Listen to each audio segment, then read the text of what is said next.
How's it going, dudes and dudettes? Right now, we're going to be showing you episode 1 of the creative class editor that we use as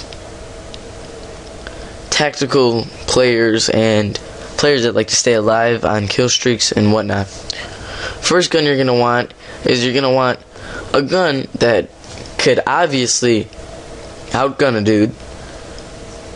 Little recoil, so you could shoot at farther ranges. Not such a fast, not such a fast fire rate, so you can't hit the dude and not have ammo because you're gonna miss so much. You're gonna want a medium fire rate. And you're gonna want somewhat of a fast reload on its own without sleight of hand and whatnot. I say the commando. Commando's very good. Little recoil, low recoil, almost none.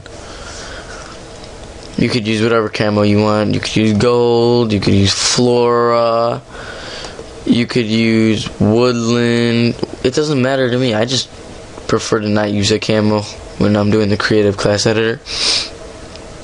I use suppressor as my attachment because when you're trying to stay alive, what do?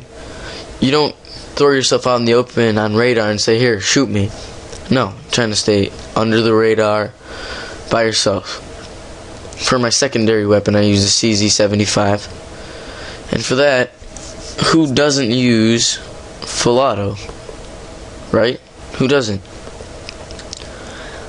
For perk 1, I use flak jacket or scavenger.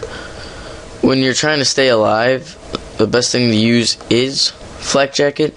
But when you're trying to get on kill streaks, I'd use scavenger. And this class is just for starters who's trying to stay alive and get good with the gun. So I'd say flak jacket. It protects you from grenades and all that, and it's really good.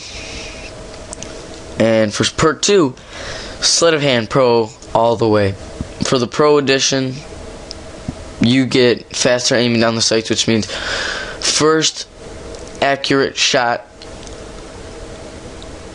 First accurate bullet, first accurate shot, first accurate hit, everything. You're gonna be the first person to aim down their sight in that draw, and you're gonna be the first person to hit that accurate shot if you're accurate, you know.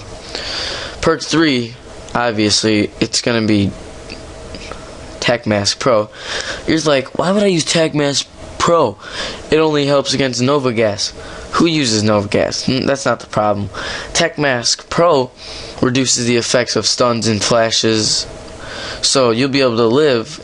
They think they still get that hit marker when they throw a stun or a flash at you, because the second you're on the other side of the door and they throw it, they're gonna get a hit marker. They're gonna be like, this dude can't see me. What they're not gonna know is you have the pro version of Tac Mask, Tactical Mask. They're gonna be like, dude, this dude's flashed. He's not gonna be able to see me when I come around the corner. You come around the corner, bam, you see him. For lethal, it's a done deal. Semtex, it hits your mark. If you throw it properly, it'll hit your mark. Frag, it'll roll around all over the place. Tomahawk, it's good when you're having a sniper, but not when you're trying. Your tactical should be flashbang. You'd think concussion because it'd slow you down and turn less. With the flashbang, they can't see you unless they got Tac Mask, which means that if I was you, I'd use more of a decoy or a Willy Pete. But not everybody's gonna have Tac Mask Pro, so flashbang is the way to go. For your equipment, I use C4. If you learn how to throw it and then push X twice, double tap X, it'll blow off. But for you beginners, what I just do was a Claymore. This stuff will, in Black Ops 1, this Claymore is beyond overpowered. You can barely get over this thing unless you dolphin dive, and most of the time you dolphin dive and die. So there's the class set up for Black Ops. If you want any more Black Ops creative class setups, message me and I'll be sure to post one on my YouTube channel, or if it's just for you, I'll send it to you in a message and we'll go from there. So thank you, and check out my other creative class videos when they're up.